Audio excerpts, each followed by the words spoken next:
Hello అండి, నమస్తే. Welcome to my channel. ఈరోజు ఈ వీడియోలో మనం బిల్డింగ్లో లీకేజ్ ఇష్యూస్ ఎందుకు వస్తాయి, వాటర్ అనేది గోడలకి చెమ్మ ఎందుకు వస్తుంది, రావడానికి రీజన్ ఏంటో ఈ వీడియోలో మనం డీటెయిల్గా తెలుసుకుందాం. సపోజ్ ఇక్కడ మీరు చూసినట్లయితే ఇది ఒక అపార్ట్మెంట్ అనుకోండి. సో మన హౌస్ అనుకోండి. ఇది పైన పోర్షన్ అంటే ఫస్ట్ ఫ్లోరు, ఇది గ్రౌండ్ ఫ్లోరు. సో గ్రౌండ్ ఫ్లోర్కి లీకేజ్ వచ్చినా గ్రౌండ్లోకి వెళ్తాయి కాబట్టి ఇష్యూస్ ఏముండవు.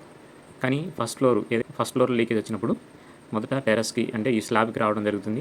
తర్వాత ఆటోమేటిక్గా స్లాబ్లో నుంచి ఈ గోడలోనికి రావడానికి అవకాశాలు ఉంటాయి.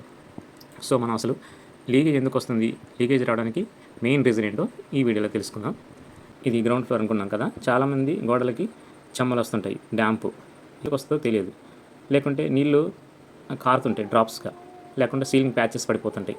సో అలా కావడానికి కారణం ఏంటో చాలామందికి తెలియదు. అదేంటో బిల్డింగ్ క్వాలిటీ లేదనుకుంటారు. కానీ బిల్డింగ్ క్వాలిటీ విషయం కాదు, కానీ లీకేజెస్ అనేది ఎప్పుడైనా జరిగిందనుకోండి, అక్కడ ఐరన్ అనేది రస్ట్ పడుతుంది. ఎప్పుడైతే ఐరన్ రస్ట్ పడుతుందో సిమెంట్ అనేది డివాంట్ అవడానికి ఛాన్సెస్ ఉంటాయి. సో ఇక్కడ మీరు చూడండి, మనకి సహజంగా బాత్రూమ్లు ఉంటాయి. కామన్ బాత్రూము, బెడ్రూమ్కి బాత్రూము, లేకుంటే హాల్లో బాత్రూమ్స్ కానీ, లేకుంటే కారిడార్లో బాత్రూమ్స్ కానీ ఉంటాయి. సో మనం బాత్రూమ్ కన్స్ట్రక్షన్ చూసుకుంటే ఒక్కసారి ఇది ఒక బాత్రూమ్ అనుకోండి. ఇది బాత్రూమ్కి ఎన్ని స్టేజెస్ ఉంటాయి? స్లాబ్ ఉంటుంది, తర్వాత ఫ్లోరింగ్ వేస్తారు, తర్వాత దానిపైన టైల్స్ వేస్తారు. స్లాబు, ఫ్లోరింగ్, టైల్స్ అనుకున్నాం కదా. సో ఇక్కడ మీరు చూసినట్టయితే టైల్స్ ఈ విధంగా వేస్తారు. అండ్ ఇక్కడ గోడకు కూడా టైల్స్ లేయింగ్ అనేది వేసుకుంటున్నారు. ఇప్పుడు కంప్లీట్గా 8 ఫీట్ కానీ 6 ఫీట్ కానీ గోడలకు కూడా టైల్స్ వేసుకుంటున్నారు. సో మనకి లీకేజ్ రావడానికి మెయిన్ రీజన్ ఏంటంటే, మొదటి రీజన్ వచ్చేసి ఇది టైల్స్ కదా, ఈ టైల్ జాయింట్లు ఇక్కడ ఉన్నారు కదా, టైల్ జాయింట్ ఇది టైల్. సో ఈ జాయింట్స్ అనేవి ఉన్నాయి కదా, ఈ జాయింట్స్ అనేది ఎప్పుడైనా మేజర్గా చేసే వర్క్ ఏంటంటే వైట్ సిమెంట్తోని టైల్ గ్రౌటింగ్ పెడుతుంటారు, లేకుంటే నార్మల్గా టైల్ గ్రౌటింగ్ పెడుతుంటారు. అది ఎక్కువ కాలం ఉండదు, మేబీ ఒక 6 months 1 year ఉంటుంది. తర్వాత వాటర్లో డిజాల్వ్ అయి వెళ్ళిపోతుంది అనమాట. కాబట్టి ఈ టైల్స్ అనేవి ఎప్పుడైనా గ్యాప్ రాకూడదు. ఒకవేళ గ్యాప్ వచ్చినా వెంటనే ఫిల్అప్ చేసుకోవాలి. ఈ టైల్ జాయింట్ లీక్ వచ్చినప్పుడు మనం వాడుతుంటాం కదా, వాడినప్పుడు ఈ ఫ్లోరింగ్కి వస్తాయి. ఫ్లోరింగ్కి వచ్చిన తర్వాత ఇక్కడ కొన్ని రోజులు స్టాగ్నేట్ అవుతాయి, ఈ బెడ్ అంతా తడిసిపోతుంది. సో ఈ బెడ్ తడిసిపోయినప్పుడు ఆటోమేటిక్గా స్లాబ్ మీదకి వస్తాయి.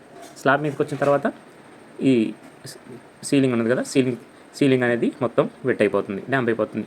వాల్స్ కూడా డ్యాంప్ అయిపోతాయి.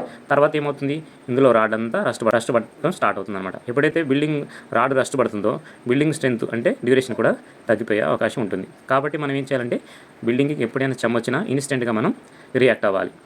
సో ఇక్కడ చూశారు కదా, ఈ బాత్రూమ్ స్టెప్లో ఇక్కడ మనం ఏం చేయాలంటే, ఒకవేళ బెడ్ సరిగా వాటర్ ప్రూఫింగ్ చేయించుకోకుండా ఇక్కడ టైల్ జాయింటింగ్ అనేది మనం వాటర్ ప్రూఫింగ్ కెమికల్ అనేది పెట్టుకోవాలి. సో ఇది మొదటి స్టెప్. రెండో స్టెప్ ఏంది, లీకేజ్ ఇష్యూస్. ఇది నాన్ ట్రాప్ అనేది ఇది ఇక్కడ ఫ్లోరింగ్ బెడ్. ఈ బెడ్ అనేది ఏం చేస్తారంటే, టైల్స్ వేసేటప్పుడు చాలామంది ఈ నాన్ ట్రాప్ చుట్టూరు గ్యాప్ వదిలిపెట్టేసి పైన ఇది జాలి అనేది ఫిక్స్ చేస్తారు. సో మనం వాటర్ వేసినప్పుడు ఈ జాలీలోంచి వాటర్ వెళ్తుంది, కానీ ఈ సరౌండింగ్ మొత్తం వాటర్ కిందకి దిగేసి ఇలా వచ్చేసి ఇలా స్లాబ్లో నుంచి కిందకు వస్తుంది అనమాట. అంటే ఈ స్లాబ్ అంతా తడిసిపోతుంది. సో అదొక ఇక్కడ నీళ్ళు కారడానికి ఇదొక ఛాన్సెస్ ఉంది. సో ఇది టైల్స్ వేసేటప్పుడు కానీ ఫ్లోరింగ్ కానీ కంప్లీట్గా ప్యాక్ చేయాలి. దీని సరౌండింగ్ కంప్లీట్గా ప్యాక్ చేయాలన్నమాట. వాటర్ అంతా ఈ నాన్ ట్రాప్లోకి వెళ్ళేటట్టు ప్యాక్ చేసుకోవాలి. వెస్ట్రన్ కమోట్ అనుకోండి. వెస్ట్రన్ కమోట్ ఏం చేస్తారంటే స్క్రూ ఫిట్టింగ్ చేస్తారు.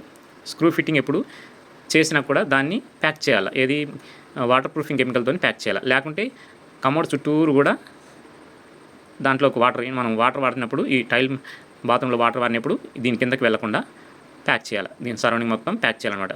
చాలామంది దాని కింద సరిగ్గా ప్యాక్ చేయకుండా వదిలేస్తారు. సో వాటర్ ఎప్పుడైతే ఈ ఫ్లోర్ మీద వేసినప్పుడు ఈ స్క్రూస్లోకి వెళ్ళి కిందకు వచ్చే అవకాశం ఉంటుందన్నమాట. అంటే ఈ బెడ్లోకి వస్తాయి. బెడ్లోకి వచ్చిన తర్వాత ఈ స్లాబ్కి వస్తాయి అన్నమాట. ఈ విధంగా కూడా లీకేజ్ అవకాశం ఉంటుంది. ఇందులో ఏముంటుంది, వెస్ట్రన్ కమోడ్ అయితే ఇలాంటి ఎస్ట్రాప్లు ఉంటాయి అన్నమాట. అంటే వాటర్ కానీ ఇలా వెళ్ళి ఇలా పడతాయి. ఇక్కడ వాషర్ కూడా ఫిట్టింగ్ అనేది సరిగా చేసుకోవాలి. ఎందుకంటే ప్రెషర్ నొక్కినప్పుడు ఓవర్ఫ్లో అయ్యి ఇలా వచ్చి మళ్ళీ స్క్రూస్ నుంచి కిందకు వచ్చే అవకాశం ఉంటుంది. ఇది ఒక రీజన్. మూడవ రీజన్, ఇది ఇండియన్ కమోడ్. మేజర్గా పెట్టేది ఇండియన్ కమోడ్ అనమాట. ఈ ఇండియన్ కమోడ్ పెట్టేటప్పుడు దానికి ఒక పీ ట్రాప్ ఉంటుంది. పీవీసీకి పీ ట్రాప్కి కనెక్షన్ ఉంటుంది అనమాట.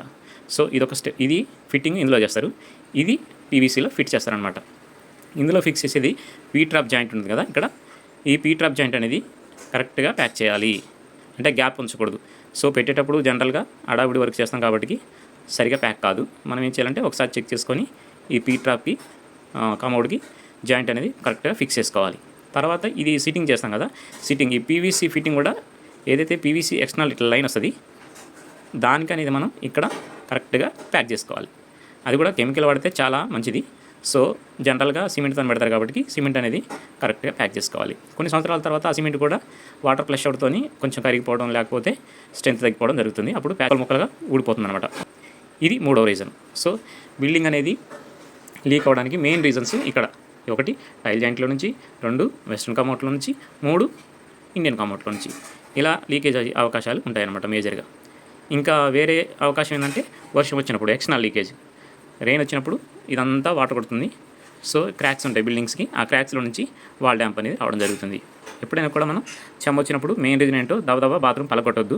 చాలామంది ఏం చేస్తారంటే లీకేజ్ రాగానే ఈ బాత్రూమ్ అంతా పలగొట్టిచ్చేసి బయటపడేసి మరలా బాత్రూమ్ చేయించుకుంటారు. బట్ ఏంటంటే ఎన్నిసార్లు చేసినా ఈ బెడ్ అనేది వాటర్ ప్రూఫింగ్ చేసుకోవాలి.